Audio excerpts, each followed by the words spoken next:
It's delightful to be here, and particularly because under the Czech presidency of the European Union, we made considerable progress on the European Union's approach to Roma inclusion during your presidency.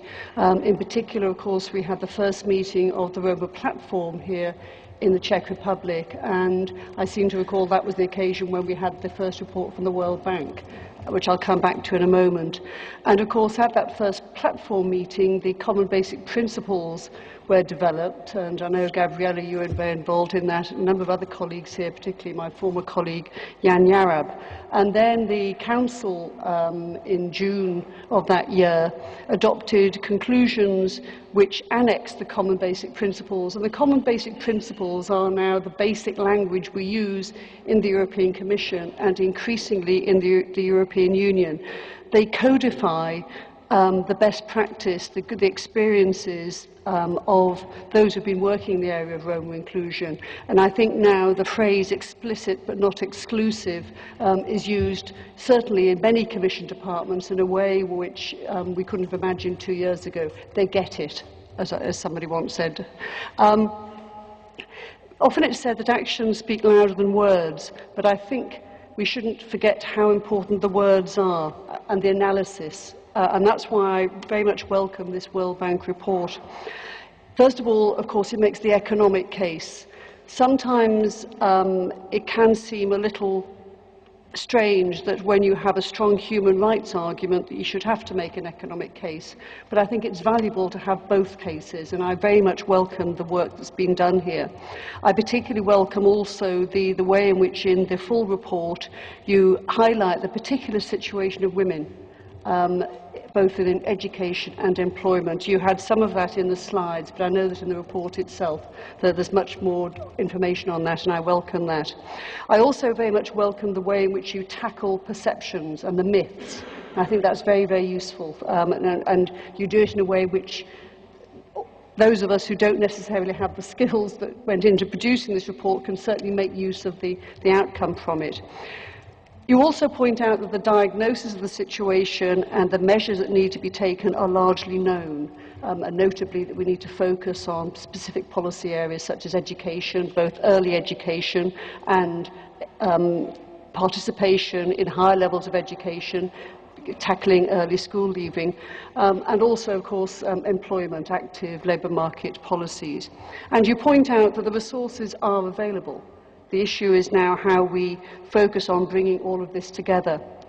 Let me just say something about what the European Union has been doing.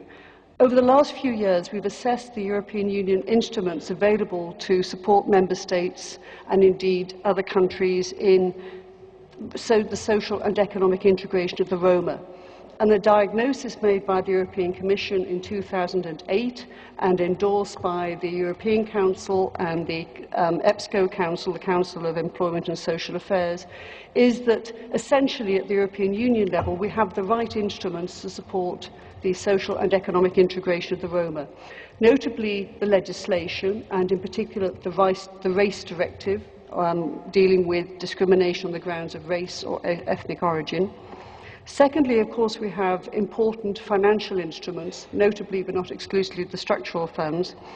And thirdly, we have policy coordination processes, notably in the area of employment and social inclusion. This year, in April, just on the eve of the Roma Summit in Cordoba, the Commission, for the first time ever, adopted a specific communication addressing the social and economic integration of the Roma. It was not an exclusive communication, but it was explicit that it was targeting the social and economic integration of the Roma. And we identified in that communication measures that we will be taking in the coming months and years, including developing integration models, model approaches to act as guidance to those who are working on the social and economic integration of the Roma.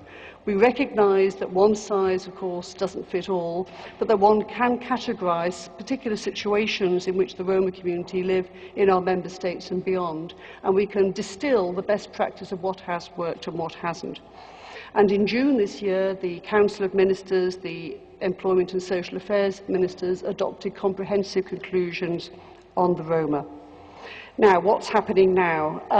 I think it's fair to say there is increased momentum at the European Union level on this very important issue, but that doesn't mean that we're changing direction. It does mean that we're accelerating and deepening our work. In particular, the Commission has established, as many of you will know, an internal task force which is looking in particular at the use of the European Union funds by the Member States to support Roma integration, but also by means of a questionnaire that we'll be sending to all the 27 Member States. We'll be asking them also about the use of their own funding and indeed other sources of funding, including international funding. And we hope to get this information from the Member States in a fairly short timescale, but that will enable us to analyse how the money is being used, whether it's being used effectively, and what mechanisms we can propose at the European Union level to overcome any obstacles to effective use of the structural funds. We intend to produce a communication, probably April next year, which will contain this analysis and also will begin to develop what we are now calling an EU framework for national Roma integration strategies. Again, pulling together the best practice, but also giving guidance, we hope, to the Member States on how they can develop effective integration strategies. Of course, the countries already who form part of the Roma decade have experience in developing action plans, but as has already been mentioned this morning, the devil is in the implementation. But already there are events taking place in the next few months which we have been planning for some time, and in particular I'm delighted that in the next week and the following week we will be going to Romania to continue a practice that we began last year in Hungary of a high-level dialogue with the national authorities on the most effective use of the structural funds to support Roma integration. And we're very pleased with the good cooperation we've had with the Romanian authorities.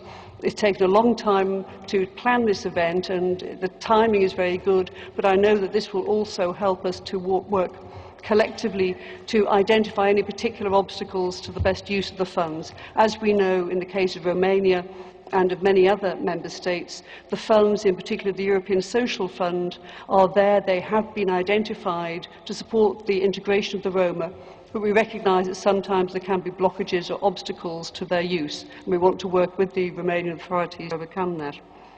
Also, later this year, under the Belgian presidency, there will be a meeting of the Platform for Roma Inclusion.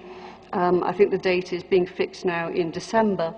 And in particular, they will focus on child poverty, but also on mechanisms that they have had good experience of in using mediation, using mediators.